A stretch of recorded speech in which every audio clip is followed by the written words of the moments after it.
as we were talking about in the previous hour, the U.S. Supreme Court heard arguments in United States versus Scrimeti, a pivotal case that will shape the future of transgender rights nationwide. And joining us now are our good friends and total heroes and warriors, Jen Grosshandler and Gearah Goldstein from the Gender Cool Project. Jen and Gearah, welcome back.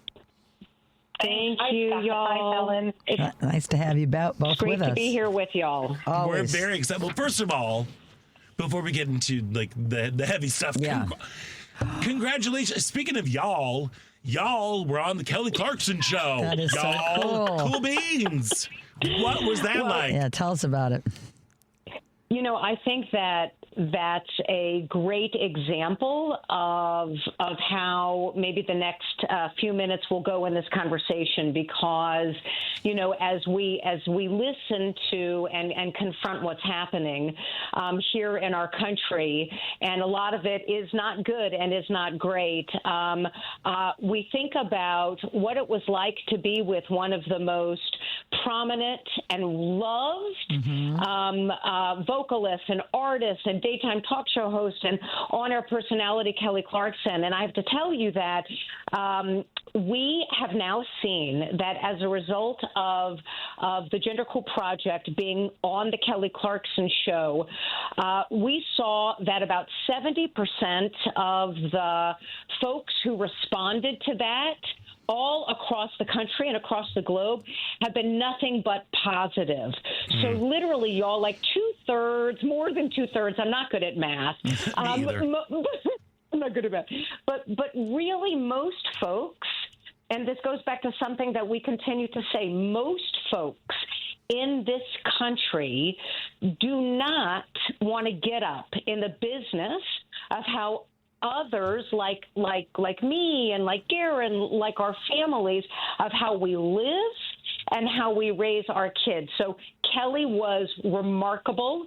She's a super ally. She's freaking awesome. Her entire staff is awesome. And, you know, I think it's important for us to ground ourselves in some of these additional truths as we talk about the best path forward. Yeah, and how did it happen? How did you get on the show? Well, so it's all about networking, and it's all about building. And Gigi, jump in here.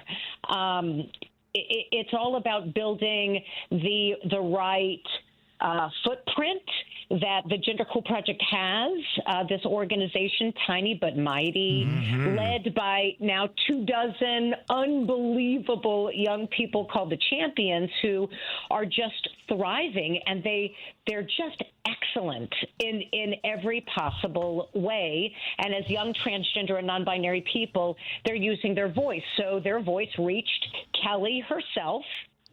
And Kelly said, I got to know about these people. I got to know about these young people, and I've got to have them on our show, because what they're doing is what I stand for.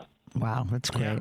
Yeah, I'm telling you, I think the way we're going to get through the next 4 years is live your values.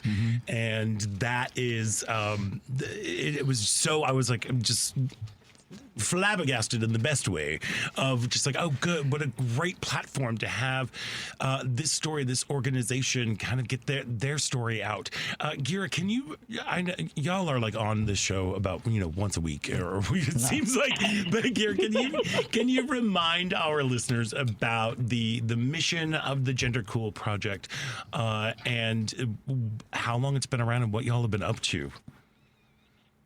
Yeah, well, actually, we're going on our 6.5 year here. I can't believe that. I think that the core of Gender Cool and what Jen was touching on in the Kelly Clarkson show, and all of the awards and accolades that Gender Cool has garnered over the years, is the direct result of one of our core missions, and that is to simply allow this conversation about trans youth to take place with trans youth present in that conversation.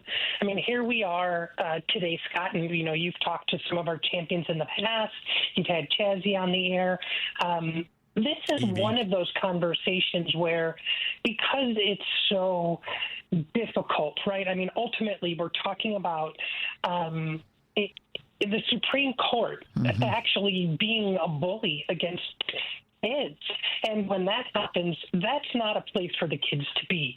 That's a place for the grown-ups in the room to step forward and protect our children and have these conversations that no child in this country should be having to discuss the Supreme Court when it comes to who they are as people.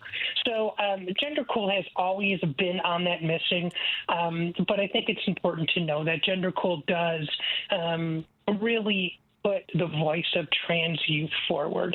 And what we have learned, again, with the Kelly Clarkson as an example, is that when people simply get to meet these amazing young people, their opinions change because none of the things that they've been told to be afraid of are actually true. Yeah. And the only way to really see that is to meet these young people and have conversation with them in person. So, I say that's really what gendercool is all about. Yeah, and you all do it so magnificently and passionately. I'm just a huge fan. I love it. But since you did bring up the Supreme Court case, let's talk about that. So, and I'm really happy that you all could be here because your organization, Gendercool Project, really does focus on the welfare and health of trans youth, and this Tennessee bill is really focused on healthcare and just treatment for trans youth. So to refresh our listeners' little earbuds and ear brains, the law prohibits the use of puberty blockers and hormones for the treatment of gender dysphoria while allowing the same medications to be used for other conditions. What are your thoughts on this? If you really zoom out, Scott and Ellen, about what's happening at the Supreme Court, I believe it's really a ban about nonconformity. Yeah. Right? Again, we're talking about young people that very few in this country have the gift of meeting and truly understand what the trans and non-binary life experience is all about. Most people are going on this information of fear, but I do want to highlight something that is so deeply embedded in what Jen and I do every day, and that is protecting trans youth and the welfare of these amazing young people. And I think it's important to realize that what is going on here is, in essence, a true fight and bully of young people who have no power in this country whatsoever, and they're at the level of the Supreme Court being debated about who gets to control their access to affirming care. And I'm shocked that we're at that point, but I do want to say for any parents of trans youth, non-binary kids, and trans and non-binary youth that may be listening, that there are hundreds of thousands of people that see you, that affirm you, that understand your experience and the difficulties that it is to live daily, especially when the government of your country is pushing back against you. And Jen and I love you dearly, the Gendercool team, and Scott and Ellen. I know that, you're another example of people that just truly get it and understand. And I could go on and on, but I do want to just say that, it's so disheartening to think that,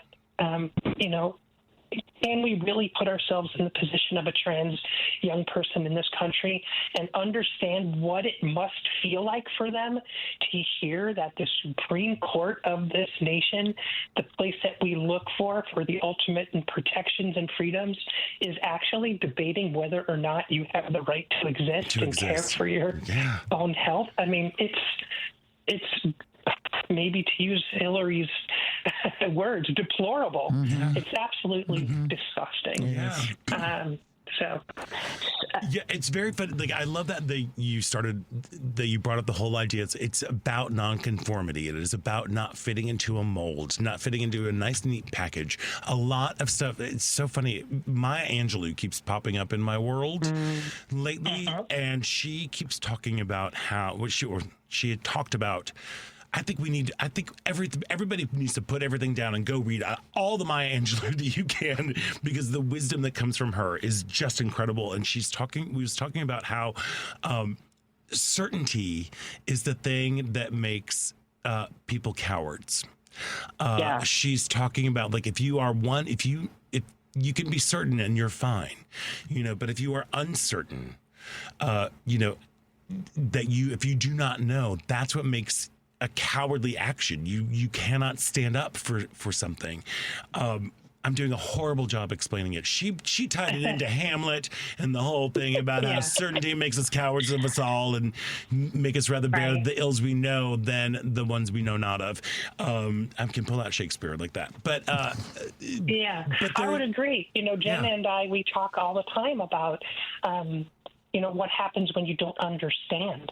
I think it's important to realize that, that's why it's so confusing for our community, LGBTQ people across the board, is that, the world does not need to understand the experiences that we have as LGBTQ plus people. They just need to accept us for who we are, exactly. right? Acceptance doesn't require understanding. And people do that every day. I mean, all of us, we can jump on an airplane and we accept that the pilot knows how to get us from point A to point B without us having to be like aerospace engineers and understanding how an airplane actually flies through the sky. We trust that their experience brings us to not having to understand it. And it's the same way with trans youth, with anybody in the LGBTQ plus life experience, that, if you're outside of that realm, that's okay. You don't have to understand it because it's almost impossible for you to unless you've been there. So let us be the people who can tell you that we're okay. We're going to get from point A to point B. We know exactly how to do it. And it's really not your business. Yeah. So sit back, relax, enjoy the flight, and we hope you'll come back again, right? So that's it. Yeah, I mean, that is the thing that I keep coming back to. Like, how does this affect your life? How does this affect your life? Equal rights for others does not mean less rights for you.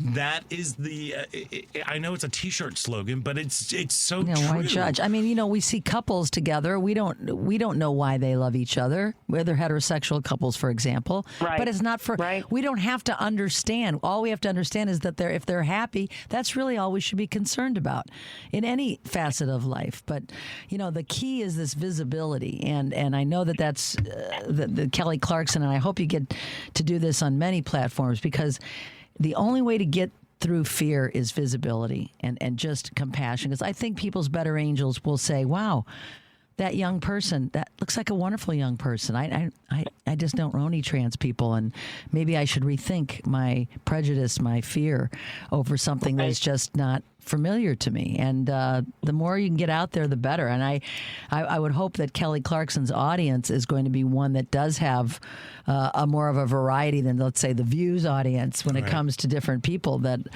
whose minds you can hopefully open and change. So kudos. Exactly. Yeah. And I think we've already seen that, start to be put into action. And Ellen, I just want to double click on what you said about visibility, because, I don't know if y'all saw, but the champions were on the cover of the Advocates magazine last month, the Out 100 Award. It's like a double issue. Nice. And so for the first time ever, young transgender people who aren't celebrities, who aren't, who don't have booking agents and whatnot, 6 of our young people were on the cover, and that's going to fast follow next week. We're going to be at the Out 100 Awards, and 2 of the champions are actually going to be student journalists, speaking with the Cynthia Erivos of the world and the Harper Steeles of the world and the Chapel Roans of the world, around sending, what important messages can these incredible global leaders send to the hundreds of thousands of trans young people just like them. So, I wanted to tell you 2 last things, because, we still continue to be glass half full. And I know that may be an odd thing to hear at this moment in time, but let me give you just a couple quick last examples. One is, the young people with whom we've worked, Gearah mentioned we're about to turn 7 years old, between 6.5 and 7. So the young people we started to work with 7 years ago, they are now, one of them is a month away from securing his PhD. Oh my gosh. Because he's set, right, Jonathan? So because he is set to go find a cure for Alzheimer's.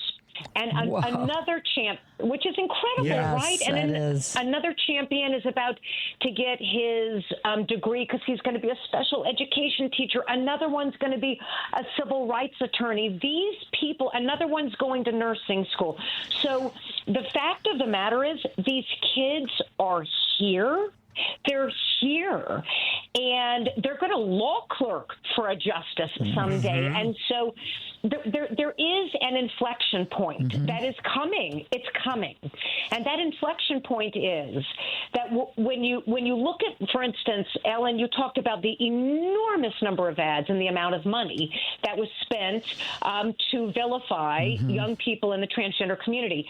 And when you look at all of the reasons that the people who voted actually voted, you actually don't see in that list of nearly 24 reasons, you don't actually see transgender issues. And so what that means to us, here's what that means to us. The information we have is that folks have elected their people to go and do the business of their state, their city, their locale.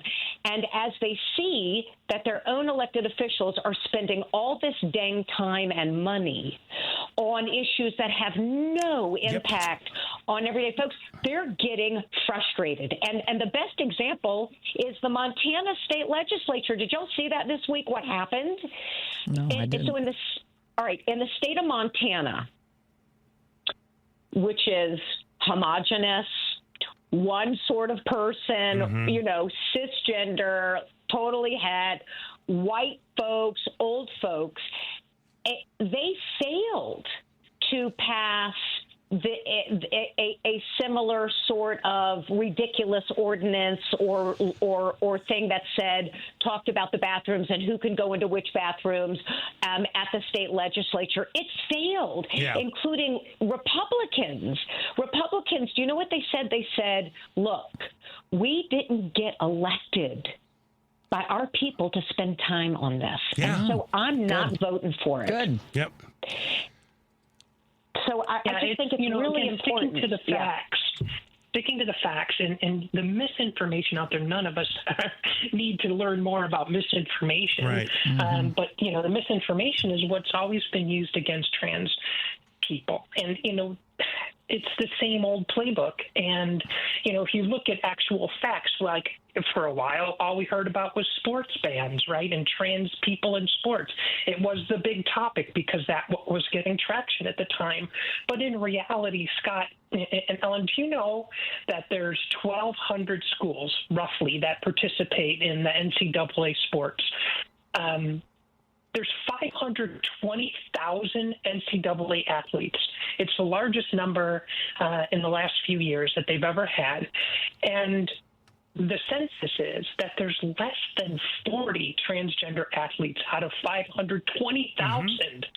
40. Yeah. And half of them are trans-masculine, and we never hear about those athletes, right? Don't. We never hear about the 20 that were assigned female at birth and compete at male sports. Right. And yet, so we're really talking about 20 people out of over 500,000, right, that actually get this coverage. It's insanity. It is crazy. And that is the part of that thing that's making me kooky pants, because if you would believe, if you hear their argument, you would think there is an epidemic everywhere of trans and I'm also glad that you brought up it is specifically trans women, because misogyny is alive and well here in the good old US of A. I'm always amazed at how well and even keeled you can be, because it just makes my blood boil sometimes. So I've kept you far too long, but I do want to as we are heading into this new regime kind of thing, Yeah. and hopefully folks like there are state legislatures like Montana that will be like, this is dumb. We should not be talking about this. We need to be focusing on the work for all the people. How can folks become better allies as we are moving forward, and what, we can't read the tea leaves or gaze into a crystal ball to see what's coming down the pike, but it definitely feels like trans folks are going to be the target.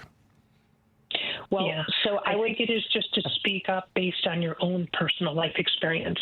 If you have ever known or met a transgender person, then it's up to you to stand in and say, the things that you're talking about, that's not my experience, right? And have you ever met a transgender person? And if not, maybe I can introduce you to someone, because you really should meet these amazing people and understand what they go through and what the process might be. I mean, we can educate people, but only with the help of allies that step in and help that work. But Scott, it's not lost on any of us. I mean, here we are on the radio and talking to an LGBTQ plus radio show. I mean, we've come a really long way based on where we've come in the past. Of course, we're not going to go back, but as things get dark the next 4 years, not just for our community, but for so many marginalized communities, we have to stand together. We have to stand up for each other. These are not singular issues. They are all the same issues, right? And that is persecuting people for being different. And we're all different. So let's come together. Live and let live. Jen, yeah, absolutely. Amen to all of that. Thank you both so much. It's always a pleasure to have you with us. Absolutely. Thank you both. You are the best examples of super allies for our children and our community than we'll ever have. So y'all keep doing what you're doing. We love you so much. Well, and it's going to be okay. Yep. I know. Oh, I know it's going to be okay. Again, I appreciate the optimism, the looking of the glass is half full. I really appreciate that. Jen Grosshandler and Gearah Goldstein of the Gender Cool Project. Before I let you go, Jen, I have to ask, how's Chazzy's first year of college going? So she starts in the fall because she decided to do a groovy gap year. She's doing a ton of work for Gender Cool. Oh, well, I'm sorry. Is she just like at the White House again? She is all over. And we leave for LA on Tuesday. And so I know that she loves you so much, and I know she's going to want to come back on at some point and talk about some new things that the organization is doing. But until then, I will make sure to send her your best. Please and do. she sends you both love. She's always welcome here. All of you are welcome. And again, if you want to find out more information about the incredible work that Gender Cool Project does, go to gendercool.org. Jen Grosshandler, Gearah Goldstein, thank you again so much for joining us today, and thank you for again spreading the information and the love and the dignity and respect that we are all entitled to. Thank you so much to you both. Happy holidays. Happy holidays. Happy holidays to you all.